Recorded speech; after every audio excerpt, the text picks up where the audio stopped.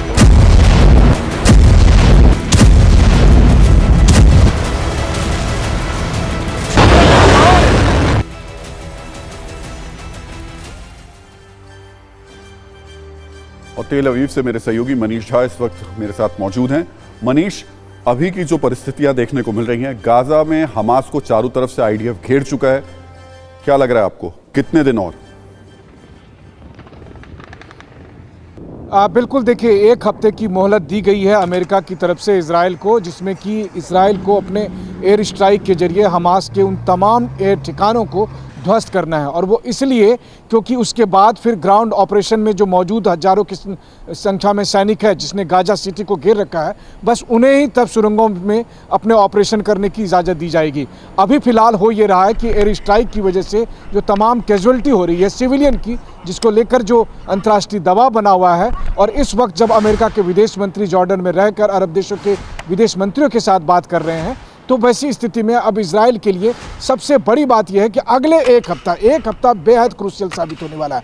Hamas के ठिकानों का जितना ज़्यादा से ज़्यादा सफाया कर सके, वो अभी फ़िलहाल आईडीएफ की स्ट्रेटजी है। और उस स्ट्रेटजी को पूरा करने के लिए आईडीएफ ने गाजा सिटी और नॉर्थ गाजा के उन तमाम इलाकों को घेर लिया। लेकिन चूंकि इसमें एयर स्ट्राइक बहुत ज़्यादा होंगे, इसीलिए एक सेफ कॉरिडोर भी बनाया गया है जहां से लोगों को नॉर्थ गाजा से साउथ गाजा की तरफ भेजा जा सके। और इसीलिए इजराइल ने भी अनाउंस किया है कि जिन लोगों को जान बचाना है वो सब लोग उस सेफ कॉरिडोर के जरिए, सेफ रूट के जरिए साउथ गाजा तक चले जाए, क्योंकि अगले 1-2 दिन से लेकर एक हफ्ता बहुत भयानक होगा, जिसमें एयर स्ट्राइक बहुत ज़्यादा होगी। राहुल जी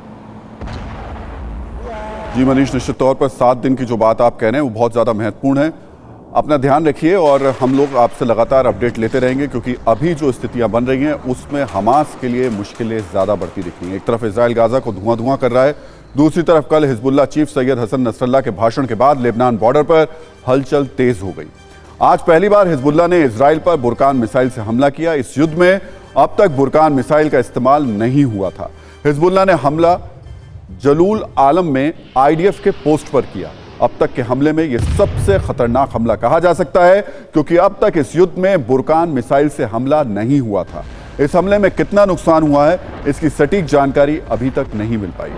आज के इस हमले से पहले कल नसरल्लाह ने अपने भाषण में इजराइल के खिलाफ सीधे युद्ध का ऐलान तो नहीं किया, लेकिन यह जरूर कहा कि हिजबुल्लाह सभी विकल्पों के लिए अब तैयार है। नसरल्लाह ने यह भी ऐलान किया कि लेबनान इजराइल सीमा पर जारी लड़ाई अब सीमित नहीं रहेगी, यानी युद्ध और भड़केगा, युद्ध के इलाके और ज्यादा फैलेंगे। इजराइल से युद्ध के लिए हिजबुल्लाह की क्या तैयारी है और वो क्या कर सकता है, इस पर हमने सत्ता की एक तुलनात्मक कुंजी तैयार की है। ये हम आपको दिखाएं और समझाएं। उससे पहले नसरल्लाह ने कल क्या बड़ी बातें कही और इसके मतलब क्या निकाले जा सकते हैं, ये हम आपको बता देते हैं। नसरल्लाह ने कहा कि 7 अक्टूबर का हमला फिलिस्तीनियों की योजना के मुताबिक किया गया, यानी हमास ने हमले से पहले हिजबुल्लाह को इसकी जानकारी दी थी। कल उसने ये भी कहा कि 7 अक्टूबर हमले के लिए सही समय था, यानी हमास के साथ साथ हिजबुल्लाह भी प्लानिंग में शामिल था।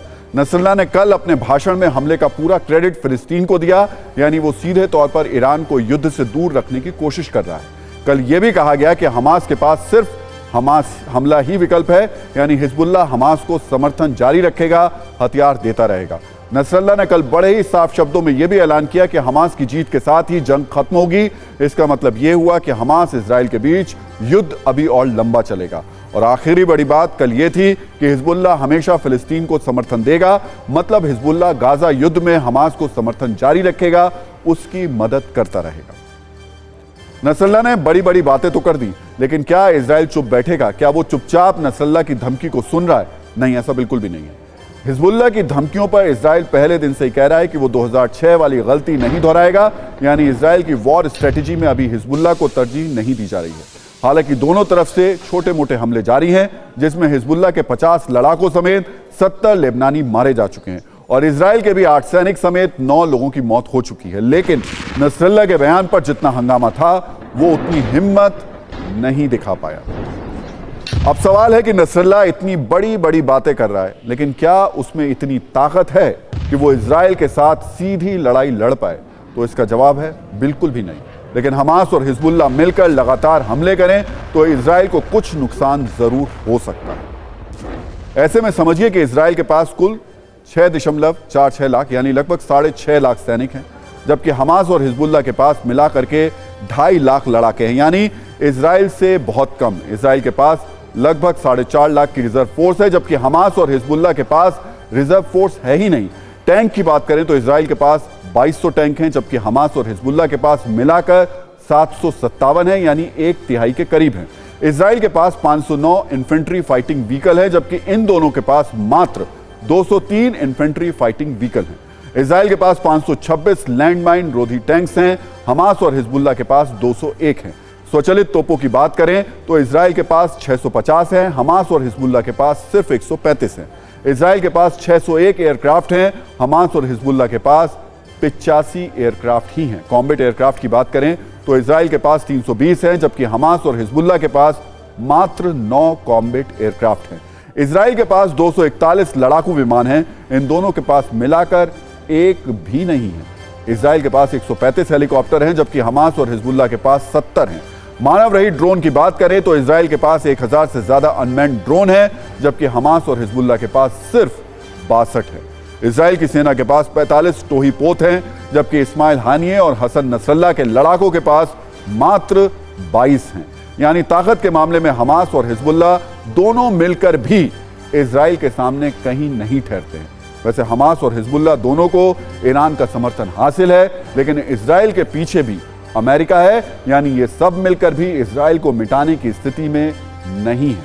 लेकिन कुछ चोट जरूर पहुंचा सकते हैं, धमकियां जरूर दे सकते हैं, कुछ दिनों तक युद्ध जरूर लड़ सकते हैं। और अब सत्ता में उस अमेरिका की बात करते हैं जो इजराइल का साथ देते देते खुद इस जंग में उलझ गया है।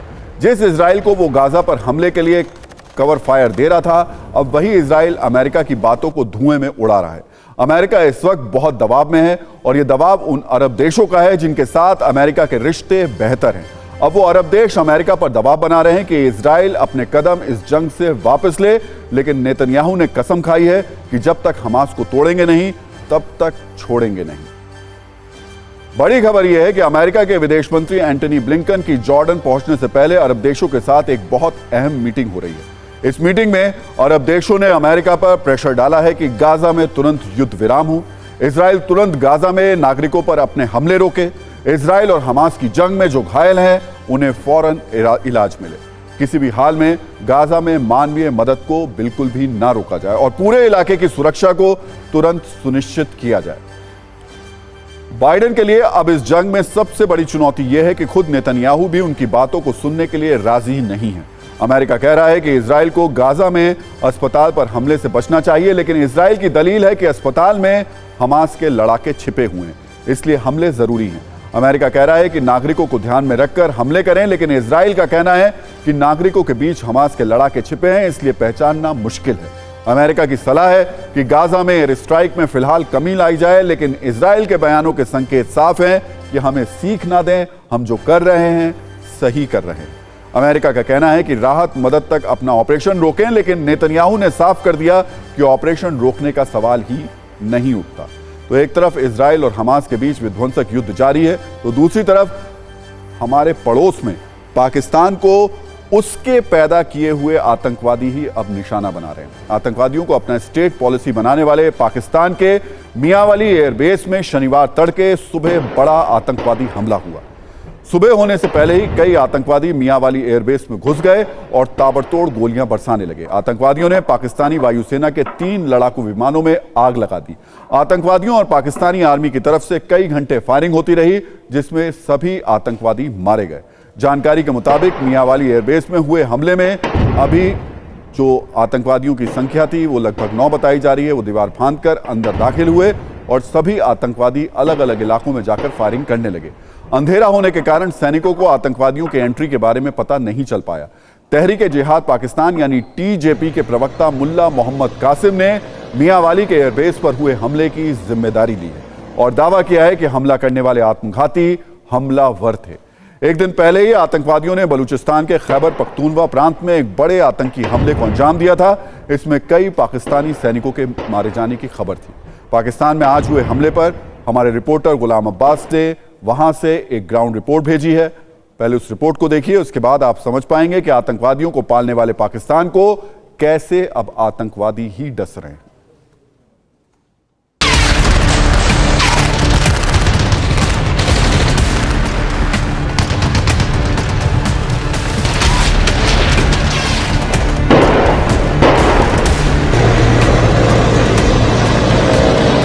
पंजाब के बॉर्डर डिस्ट्रिक्ट मियांवाली में एयर बेस पर होने वाले आतंकी हमले को पाकिस्तान की सिक्योरिटी फोर्सेस ने न सिर्फ नाकाम बनाया बल्कि 9 आतंकियों को मार भी गिराया। रात को 3:40 पर इन आतंकियों ने एयर बेस में घुसने की कोशिश की, जिसके बाद वहां पर इन्होंने ग्राउंड किए गए 3 जहाज़ों को F-7 जहाज़ों को नुकसान पहुंचाया।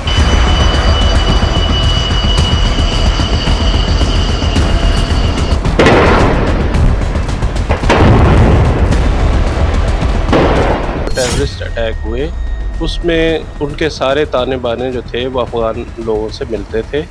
इस वजह से पाकिस्तान की हुकूमत का ये ख्याल था, और ये मेरी एक तरह से यूँ कह लें कि इनसाइड इन्फॉर्मेशन है कि पाकिस्तान ने ये फ़ैसला ही इसलिए किया था कि उसके नतीजे में अफ़गानिस्तान की हुकूमत हमारे साथ मुज़ाकरात करेगी और हमें एश्योरेंस देगी कि कोई दहशतगर्दाना हमले नहीं होंगे।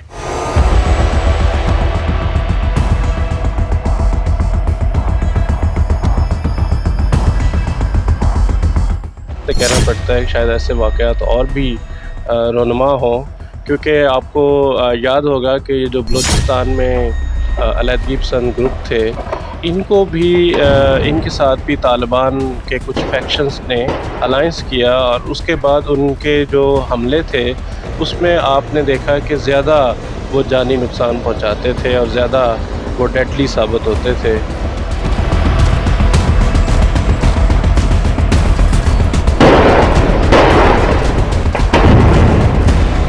तहरीक तालिबान पाकिस्तान सबको मालूम है कि वो बैत करती है तहरीक तालिबान अफ़गानिस्तान के साथ, तो शायद ये मुनासिब उन्होंने समझा हो कि इस तरह से वो अपने आप को कवर अप करें और ये तहरीक जहाद पाकिस्तान का नया नाम इस्तेमाल कर लिया हो।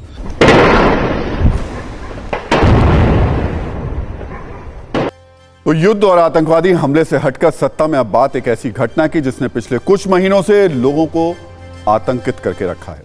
आप सोचिए, आप जिस जगह रहते हैं वहां हर कुछ दिन पर भूकंप के झटके आए तो स्थिति कितनी डरावनी होगी। आज ये बात हम इसलिए कर रहे हैं क्योंकि कल आधी रात दिल्ली एनसीआर में आए भूकंप ने लोगों को डरा कर रख दिया, या यूं कहें सिर्फ डराया नहीं बल्कि बहुत ज्यादा डरा दिया। कल रात आए भूकंप की तीव्रता 6.4 रिक्टर स्केल पर मापी गई। इस भूकंप का केंद्र पड़ोसी देश नेपाल था, जहां भारी तबाही हुई है। कम से कम 150 लोगों की मौत हो चुकी है और पता नहीं कितने लोग मलबे में दबे हुए हैं। राहत और बचाव का काम जारी है। आशंका है कि मरने वालों की संख्या बहुत ज्यादा हो सकती है, लेकिन आज सवाल नेपाल से और आगे का है। सोचिए कि जिस दिल्ली एनसीआर में भूकंप के झटके लगातार आ रहे हैं, वहां की जो इमारतें हैं, हाई राइज इमारतें हैं, इन झटकों को बर्दाश्त करने की स्थिति में हैं या नहीं। भूकंप के लिहाज से देश को 4 हिस्सों में बांटा गया है और दिल्ली समेत आसपास के इलाके खतरनाक जोन 4 में आते हैं। ऐसे में अक्टूबर से नवंबर की शुरुआत तक लगातार भूकंप आने से लोगों में दहशत है। पहले 3 अक्टूबर और फिर 15 अक्टूबर को नेपाल में 6.2 तीव्रता का भूकंप आया था, जिसके झटके दिल्ली एनसीआर में महसूस किए गए। इसके बाद 16 अक्टूबर को 4.8 की तीव्रता का भूकंप आया था। 22 अक्टूबर को भी भूकंप के झटके महसूस किए गए थे। छोटे और बड़े भूकंप के 10 से ज्यादा झटके पिछले 1 महीने में आ चुके हैं। सिस्मिक जोन 4 में आने वाले दिल्ली एनसीआर में लगातार आ रहे भूकंप के चलते लोगों में अब बेचैनी है, कहीं तेज झटका आ ना जाए। दरअसल दिल्ली एनसीआर के नीचे 100 से ज्यादा लंबी गहरी फॉल्ट्स हैं। इनमें से कुछ दिल्ली हरिद्वार रिज, दिल्ली सरगोधा रिज और ग्रेट बाउंड्री फॉल्ट पर हैं। इनके साथ ही कई सक्रिय फॉल्ट्स भी इनसे जुड़ी हुई हैं। यही वजह है कि दिल्ली एनसीआर में रहने वाले लोगों के लिए लगातार आ रहे भूकंप माथे पर शिकन ला रहे हैं। वैसे तो भूकंप से बचाव के उपायों पर लगातार चर्चा होती रहती है, लेकिन ये एक ऐसी आफत है जिसका कोई पूर्वानुमान नहीं लगाया जा सकता है। इस पर वैज्ञानिक काम कर रहे हैं, लेकिन दिल्ली एनसीआर की हाई राइज सोसाइटीज में रहने वालों को यह डर लगातार सता रहा है। लोगों में इस बात का भी डर है कि ये छोटे छोटे भूकंप कहीं बड़े खतरे की घंटी तो नहीं है।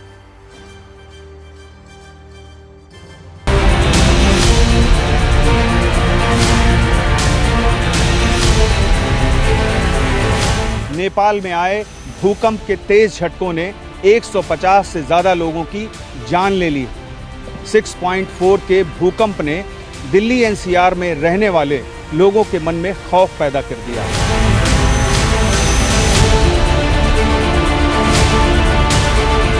देखो, लगातार भूकंप के झटके आना, यदि मैग्नीट्यूड यदि उसका जो है उसका कम है तो कोई खतरे की घंटी नहीं है, क्योंकि स्ट्रेस रिलीज हो रहा है। खतरे की घंटी तब होती है जब स्ट्रेस एक्युमुलेशन जो है काफी दिन तक होता रहे, तो बड़ा अर्थक्वेक होने की अंदेशा होती है। और ये कल वाला जो अर्थक्वेक हुआ है वो यहाँ हुआ, और जो बोल रहे थे नवंबर 2022 से लेकर जनवरी 2023, अक्टूबर 2023 का ये पोर्शन टूटा था। ये आपका वेस्ट नेपाल था। अब आज ये टूटा है वो आपका, अब ये जो है टुवार्ड्स रप्चर जोन की तरफ जा रहा है, टुवार्ड्स जो है rupture zone of the Gorkha earthquake की तरफ आ रहा है। दिल्ली एनसीआर में बड़ा भूकंप होने का कोई भी सोर्स जोन नहीं है। अर्थक्वेक होने के जो सोर्स क्षेत्र का डायमेंशन होता है वो करीब 600 से 700 किलोमीटर स्क्वायर किलोमीटर के बराबर होना चाहिए। उतना लंबाई और चौड़ाई का फॉल्ट दिल्ली में नहीं है। दिल्ली में जो भी अर्थक्वेक अभी तक मैक्सिमम हुए हैं 5 के करीब हुए हैं महेंद्रगढ़ फॉल्ट तक, तो ये जो है ये माइक्रो और मॉडरेट अर्थक्वेक की श्रेणी में आते हैं। जहां पर अर्थक्वेक हो रहा है उस अर्थक्वेक के बिल्डिंग का इलेक्ट्रिसिटी सप्लाई बंद कर दें, गैस सप्लाई बंद करें, अपने सर को और माथा को बचाएं, क्योंकि आपके घर में यदि कोई टेबल है, कोई यदि बेड है तो वहां पर अपने सर को छुपाएं, और यदि शेकिंग हो रहा है तो बिल्डिंग से बाहर न निकले, रेदर जो बिल्डिंग का कॉर्नर है वहां पर खड़ा होकर चुपचाप आप जो है खड़े रहें। वैसे तो दिल्ली में भूकंप के बड़े झटकों का इतिहास नहीं रहा है, लेकिन प्राचीन काल से दिल्ली के आसपास भूकंप आते रहे हैं। महाभारत के युद्ध के दौरान कुरुक्षेत्र में भूकंपों का उल्लेख है। डीडीएमए के ऑफिशियल वेबसाइट के अनुसार दिल्ली या इसके करीब केंद्र वाले 5 खतरनाक भूकंप आए हैं, जिसकी तीव्रता 5.5 से 6.7 रिक्टर स्केल के बीच रही है। 20वीं सदी की बात करें तो वर्ष 1956 में 10 अक्टूबर को उत्तर प्रदेश के खुर्जा में भूकंप आया था। इसमें बुलंदशहर में 23 लोग मारे गए थे और दिल्ली में कुछ लोग घायल हुए थे। वर्ष 1960 में 27 अगस्त को 6 तीव्रता का भूकंप आया था, जिसमें दिल्ली में लगभग 50 व्यक्ति घायल हो गए थे। वर्ष 1966 में 15 अगस्त को मुरादाबाद के पास आए भूकंप में दिल्ली में 14 लोगों की मौत हो गई थी। वर्ष 1994 में 28 जुलाई को 4 तीव्रता के भूकंप के दौरान दिल्ली की जामा मस्जिद की एक मीनार को हुए नुकसान का भी जिक्र है। तो इस तरीके से ये भूकंप के झटके दिल्ली में रहने वाले, खासतौर से एनसीआर में रहने वालों के लिए एक डर और संशय की स्थिति तो पैदा करते हैं। लेकिन इस सब के बीच में सत्ता में आज का टाइम खत्म हो गया। अपने सभी न्यूज़ मित्रों से हमारी न्यूज़ रिक्वेस्ट है कि वो सत्ता की न्यूज़ रील्स को ज़्यादा से ज़्यादा शेयर करें और अपने सुझाव हमें व्हाट्सएप ज़रूर करें।